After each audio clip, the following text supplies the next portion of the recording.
కొంతవరకు డిసప్పాయింట్మెంట్ అనేది ఉంటుంది. శ్రమ అయితే చాలా చాలా అధికం, ఇందాక నుంచి అదే చెప్తున్నాను.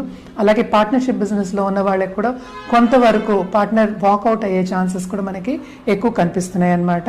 కొత్త పార్ట్నర్స్ వచ్చే ఛాన్సెస్ ఉన్నాయి. అలాగే ఇంటి నుంచి వాళ్ళు ఎవరైనా పనిచేస్తున్నారు, ఉమెన్ ఆంటర్ప్రినర్స్ కానీ ఎవరైనా చిన్న బిజినెస్ స్మాల్ బిజినెస్ చేసే వాళ్ళకి కానీ తప్పక మనం చూసాము అంటే కనుక జూన్ నుంచి అక్టోబర్ వరకు బాగుందని చెప్పాలన్నమాట. దాని తర్వాత ఖర్చులు అవుతాయి, అంత ఈజీగా ఏది రాబడి రాదు అనేది కనిపిస్తోంది.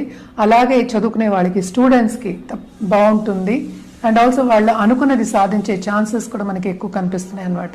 అంటే ఏంటి, వాళ్ళకి వచ్చే ఉద్యోగం కూడా వాళ్ళకి కొంతవరకు డిసప్పాయింట్మెంట్ ఉన్నప్పటికీ ఉద్యోగం అనేది వస్తుంది అనేది చెప్పడం. అంటే ఏంటి, పాజిటివ్ దిశగా వెళ్ళమని, పాజిటివ్గా ఆలోచించమని చెప్తున్నాం అనమాట. సో కొంతవరకు వీళ్ళకి మిశ్రమ ఫలితాలు ఈ సంవత్సరం అంతా చెప్పడం అనేది జరుగుతుంది. తప్పక ఖర్చుతో కూడిన పని, ఎందుకంటే ఇంటి నిర్మాణం